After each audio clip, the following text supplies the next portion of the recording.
अंकिता जैन का ये नॉवल प्रकाशन राजपाल एंड सन्स ने पब्लिश किया है। इसमें 126 पेज है। अंकिता लिखती हैं कि माँ बनना एक प्राकृतिक प्रक्रिया है, लेकिन यह प्रक्रिया जब एक सफर की तरह आपके जीवन से होकर गुजरती है तो उसे कई सारे ऊबड़ खाबड़ रास्तों से होकर कुछ कठिन मोड़ लेकर अपनी मंजिल तक पहुंचना होता है। अब ये हम पर है कि हम इसका मजा लेते हैं या बस दर्द और तकलीफ देखते हैं। तो करेंगे किताब पर चर्चा। Well, I am Oshi Sahu and you are watching Bookbaaz. If you had not subscribed our channel, please do subscribe and don't forget to press the bell icon.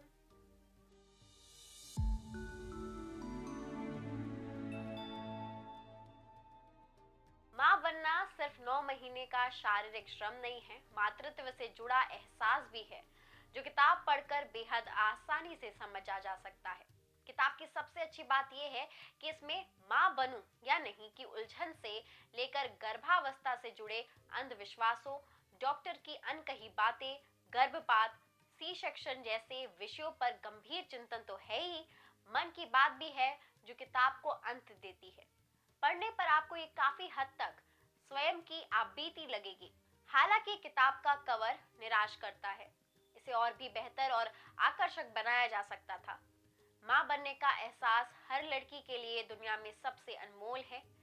उसके जीवन का एक नया पड़ाव इस भूमिका के साथ शुरू होता है जिसे वह अपने बच्चे के साथ तब तक निभाती है जब तक कि वो बच्चा बड़ा ना हो जाए और उसे संभालने वाला कोई और ना आ जाए।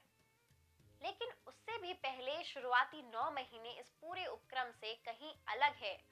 हर दिन नया एहसास, नई सीख उसे मिलती है, नए कष्ट उसकी परीक्षा लेते हैं। जितनी शरीर में अंदरूनी हलचल होती है उससे कई ज्यादा दिमाग में चलता रहता है। इन तमाम एहसासों को एक किताब की शक्ल दी है अंकिता जैन ने।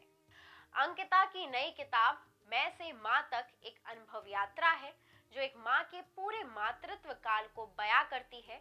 इस किताब में वे तमाम एहसास हैं जो गर्भावस्था के पहले दिन से लेकर बच्चे के जन्म तक एक माँ महसूस करती है। माँ बनने पर औरत के पूरे व्यक्तित्व, सोच और जीवन मूल्यों में परिवर्तन आ जाता है। एक तरह से उसका अस्तित्व ही बदल जाता है और माँ का रूप उसके अन्य सभी अस्तित्वों पर कैसे हावी हो जाता है, अंकिता की किताब बखूबी बयां करती है। अंकिता जैन ने अपनी पहली नॉवल के रूप में ऐसी वैसी औरतें लिखा था जिसने स्त्री विमर्श को नए नजरिए से दर्शाया था। माँ का किरदार ही कुछ ऐसा होता है कि उसकी चर्चा में भावुक पक्षों की अनदेखी नहीं की जा सकती, लेकिन इस कारण अक्सर मातृत्व के अन्य पक्षों की उपेक्षा हो जाती है। अंकिता जैन की पुस्तक मैं से माँ तक उन्हीं उपेक्षित रह जाने वाले पक्षों पर बात करती है।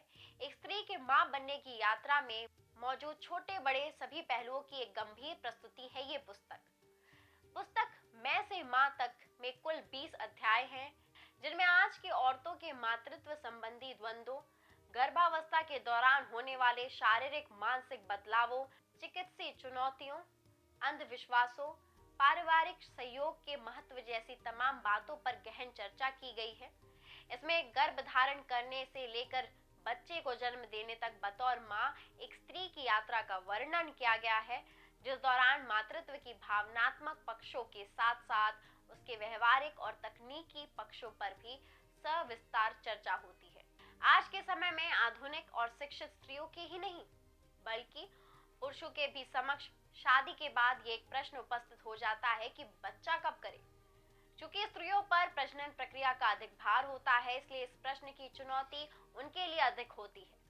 परिवार के बड़े बूढ़े का भावनात्मक दबाव होता है कि जल्द से जल्द किलकारी घर में गूंजे और अक्सर इस दबाव के आगे स्त्रियों को अपनी इच्छाओं को तिलांजलि देनी पड़ती है। स्थिति को रेखांकित करते हुए मां बनूं या नहीं अध्याय में अंकिता लिखती हैं, शादी के 9वें महीने में बच्चा हो जाए तो गंगा नहा लो। इस तरह की बातें जब बुजुर्ग महिलाएं करती हैं तो हम जैसी बहुएं चिढ़ने लगती हैं। लेकिन अगर हमसे कोई पूछे कि अच्छा चलो अभी नहीं तो बताओ कब चाहिए बच्चा, तो भी शायद हम ठीक जवाब नहीं दे पाएंगे। ओवरऑल किताब फैक्ट्स और जानकारी के साथ काफी कुछ आपने बढ़ाकर खत्म हो जाती है। उम्मीद है कि आपको हमारा ये वीडियो पसंद आया होगा। ऐसी ही बेहतरीन वीडियो देखने के लिए हमारे चैनल को अभी सब्सक्राइब करिए।